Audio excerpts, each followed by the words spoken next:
வணக்கம். இன்றைக்கி பதிவில் நம்ம வந்து கொழுக்கட்டை ரெசிபிக்கு மேல் மாவு எப்படி தயார் பண்ணுறதுன்னு சொல்லிட்டு பார்க்க போகிறோம். இதுக்கு நான் ஒரு 3 ஆழாக்கு அளவுக்கு மாவு பச்சரிசி எடுத்துருக்கிறேன். இந்த நீங்கள் அதிகமாக செய்யணுன்னா மிஷினில் கொடுத்து செஞ்சுக்கலாம். இப்போ நான் 3 ஆழாக்கு எடுத்துருக்கிறேன். இங்கே பாருங்கள், நல்ல பச்சரிசி, நல்ல மாவு பச்சரிசி கேட்டு வாங்கிக்கோங்க. இப்போ இதை நல்லா 2-3 முறைக்கு மேலே நல்லா தேய்ச்சி நல்லா கழுவிட்டு வரலாம். இப்போது நல்லா 2-3 வராட்டி நல்லா அலசி இருத்துட்டு தண்ணி நல்லா மூழ்கிற அளவுக்கு ஊற்றி ஊற வச்சுருக்கேன். இதை தட்டு போட்டு மூடிட்டு ஒரு 2 மணி நேரம் கிட்ட நல்லா ஊற விடலாம். இப்போது ஒரு 2 மணி நேரம் ஆயிடுச்சு. இப்போ நான் மூடி எடுத்துட்டேன். இப்போ வந்து இந்த அரிசியை தண்ணியெல்லாம் நல்லா வடிச்சிட்டு இந்த மாதிரி ஒரு வடிகட்டியில் போட்டு நம்ம வடித்து எடுத்துக்கலாம். இப்போ நல்லா ஒரு வடிகட்டியில் நல்லா வடிகட்டியாச்சு. இப்போ இதை எடுத்துக்கலாம். இப்போது இங்கே ஒரு காட்டன் துணியில் வீட்டு உள்ளேயே நம்ம காய வச்சுக்கலாம், நிழல்லையே.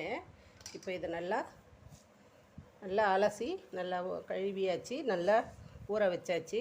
இப்போ ஒரு ஒயிட் கிளாத்தில் போட்டு இதை வந்து நல்லா ஃபேன் காற்று கீழே நம்ம ஆற விட்டு எடுத்துக்கலாம். இப்போ பாருங்கள், அரிசி நல்லா உணர்ந்துருச்சு.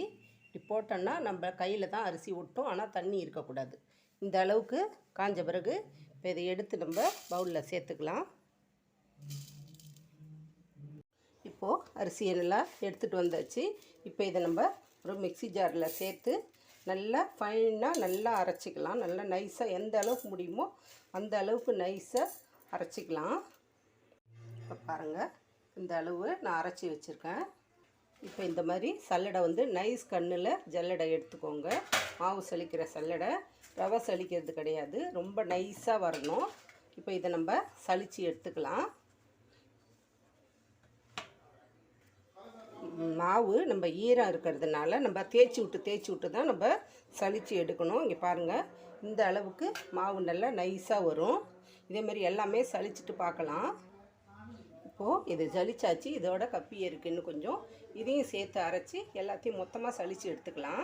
இப்போ பாருங்கள், எல்லா மாவும் நான் ஜலித்து எடுத்துக்கிட்டேன். இப்போ இதில் கொஞ்சம் இருக்குது. இது வந்து கப்பி வந்து இட்லி மாவு அரைக்கும் போது அதில் கலந்துக்கலாம். இப்போது இந்த மாவு நல்லா ரெடி ஆகிடுச்சு.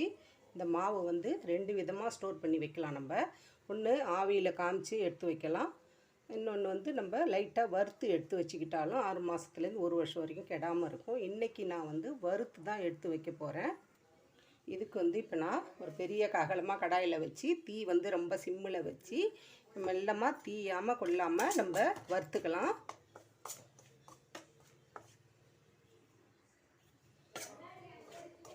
கைவிடாமல் லைட்டாக வானல் காஞ்ச பிறகு சிம்மில் வச்சுட்டு நம்ம வறுத்துக்கிட்டே இருக்கணும். ஒரு 1 மணி நேரம் அளவுக்கு நம்மளுக்கு ஆகும் இந்த ப்ராசஸ் செஞ்சு எடுத்து வச்சுக்கிறதுக்கு. இந்த மாதிரி நம்ம செய்து எடுத்து வச்சுக்கிட்டோம்னாக்கா ஒரு 6 மாதத்துக்கு நம்மளுக்கு இடியாப்ப மாவு, கொழுக்கட்டை மாவு, புட்டு ரெசிபி எல்லாத்துக்குமே இதை நம்ம யூஸ் பண்ணிக்கலாம். இப்போ நல்ல மாவு ஈரமாக இருக்குது. இப்படி தள்ளனா சரிஞ்சு விழும் வறுத்த பிறகு. அது வந்து கோல மாவு பக்குவம்னு சொல்லுவாங்க. இப்போ வந்து ஈரமாக இருக்கும். இப்போ வந்து நம்ம கோலம் போடும்போது திரியாக வரும்.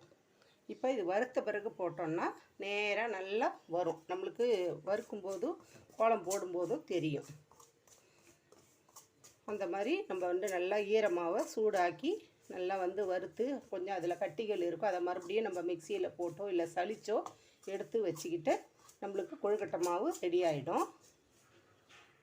இப்போ பாருங்கள், நம்ம முதல்ல மாவு இருந்ததுக்கும் இப்போ வறுக்கிறதுக்கும் நல்லா டிஃப்ரெண்ட் தெரியும். இப்போ நல்லா மாவு வறுபட்டுருச்சு.